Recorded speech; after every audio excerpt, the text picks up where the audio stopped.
السلام علیکم ورحمۃ اللہ وبرکاتہ۔ محترم سامعین، آج کے ٹاپک میں ایک شرعی مسئلے کی وضاحت کرنا مقصود ہے۔ وہ شرعی مسئلہ یہ ہے،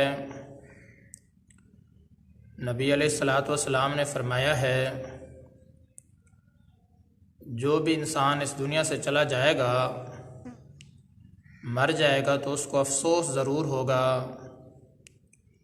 اس کو شرمندگی کا ضرور سامنا کرنا پڑے گا۔ محترم سامعین، وہ کون سی شرمندگی ہوگی، کون سا افسوس ہوگا؟ حضرت ابو ہریرہ رضی اللہ تعالی عنہ سے روایت ہے، نبی علیہ الصلاۃ والسلام نے فرمایا ہے، جس کا مفہوم مبارک یہ ہے، جو بھی آدمی اس دنیا سے مر جائے گا اس کو شرمندہ ہونا پڑے گا، وہ افسوس ضرور کرے گا، شرمندہ ضرور ہوگا۔ تو صحابہ کرام نے فرمایا، اے اللہ کے رسول، کون سی شے ایسی ہے جو اس کو شرمندہ کرے گی، اس کو افسوس کرنے پر مجبور کرے گی؟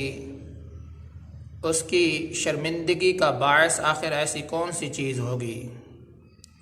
نبی علیہ الصلاۃ والسلام نے فرمایا ہے کہ جو آدمی نیک ہوگا وہ اس بات پر افسوس کرے گا، شرمندہ ہوگا کہ کاش کہ میں زیادہ عمل کر لیتا، اور جو آدمی گناہ گار ہوگا وہ اس بات پر شرمندہ ہوگا اور افسوس کرے گا کہ کاش کہ میں اپنے گناہوں کو چھوڑ دیتا، کہ دنیا کے اندر جو میں گناہ کرتا تھا تو گناہ گار اس بات پر افسوس کرے گا کہ کاش کہ دنیا کے اندر جو میں گناہ کیا کرتا تھا ان گناہوں کو چھوڑ دیتا۔ محترم سامعین، ہمیں ضرور پچھتانا پڑے گا، ضرور افسوس کرنا پڑے گا، بجائے اس کے کہ کل ہم شرمندہ ہوں۔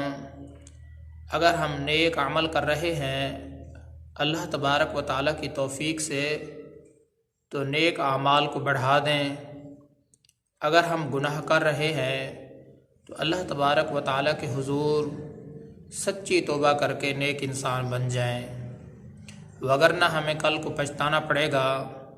گناہ گار بھی پچھتائے گا اور نیکوکار بھی پچھتائے گا۔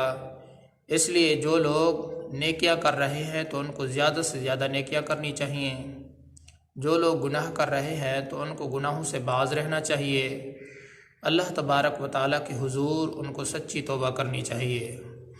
اللہ تبارک و تعالیٰ سے دعا ہے کہ اللہ تعالیٰ مجھے بھی اور تمام مسلمانوں کو صحیح معنی میں ہدایت عطا فرمائے۔ میں آپ سب کی دعاؤں کا طلبگار ہوں۔ محمد ثناء اللہ فاروق۔